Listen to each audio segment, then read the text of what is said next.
Welcome to BV9 news.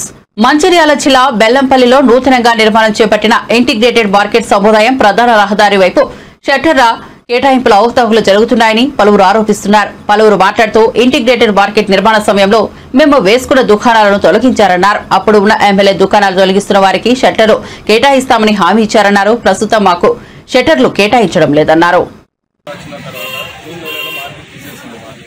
తీసిన తర్వాత నేను ఎక్కడ ఎవరి ప్లేస్లలో వాళ్ళకి హామీ ఇచ్చిన మా కమిషనర్ గారు మాజీ ఎమ్మెల్యే గారు ఫస్ట్ మాజీ ఎమ్మెల్యే గారు లేరు. ఇప్పుడు ఉన్న కమిషనర్ దగ్గర ఎన్నిసార్లు వెళ్ళినా మాకు రెస్పాన్స్ అనేది ఇస్తలేదు.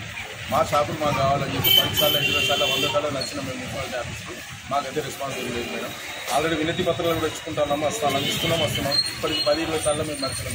మా షాపు మాకు కావాలని చెప్పేసి మేము వినతి పత్రాలు కూడా ఇచ్చినాం. కమిషనర్ గారికి ఇచ్చినాం, మున్సిపాలిటీ కూడా చైర్మన్ గారికి కూడా ఇచ్చినాం. ఇంతవరకు మాకు రెస్పాన్స్ ఏం రాలేదు. మా షాప్స్ మాకు కావాలి. వెరిటోళ్ళకి అలర్ట్ అయిపోతున్నాయి. అన్ని ఎవరు డబ్బులు తీసుకొచ్చి కడుతున్నారో వాళ్ళకి ఇచ్చేస్తున్నారు. అన్ని బెంగళూరు అవుతుంది మార్కెట్లో. దయచేసి మా షాప్స్ మాకు కావాలి.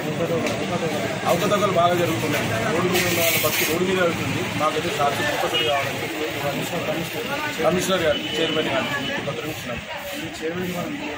లోని మనకు బెల్లంపల్లిలో ఉన్నటువంటి కూరగాయల మార్కెట్ నూతన కూరగాయల మార్కెట్ కొరకు నిర్మించడానికి పాతవారి ప్రకారం సర్వే చేసి వారికి సీరియల్ నెంబర్లు ఇచ్చుకుంటా వారికే ఉన్నవారికే వారి స్థలాలు వారికే అని అప్పుడు ఉన్నటువంటి దుర్గం చిన్నయ్య గారు, వెంకటేశ్వర్లు కమిషనర్ గారు చెప్పడం జరిగింది.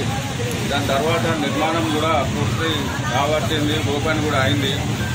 ఈ రోజున మున్సిపాలిటీ ఆఫీసుకు పోయి మా పేర్లతో సహా ఉన్నటువంటి లిస్టు కాకుండా మరో లిస్టు వచ్చింది. కమిషనర్ గారిని అడిగితే స్పందించడం లేదు.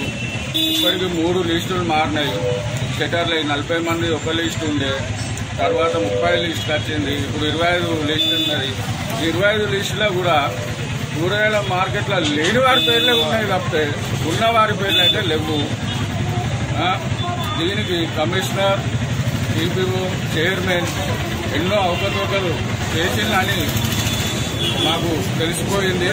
ఇప్పటికైనా కమిషనర్ గారు, చైర్మన్ గారు, TPO గారు మీరు అందరు కలిసి మాకు న్యాయం చేయాలని కోరుతున్నాం.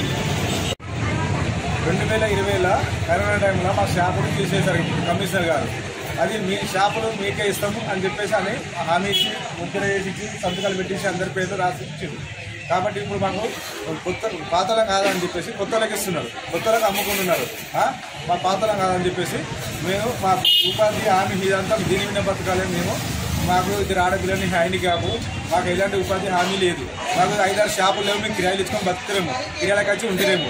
మా ఓన్ షాపులు తీసేసారు కమిషనర్ సార్. మాకు ఇప్పుడు షాపులు ఇవ్వకుండా కొత్త వాళ్ళకి అమ్ముకుంటున్నారు. ఏంటి మా బతుకులు చెప్పండి మీరు దయచేసి.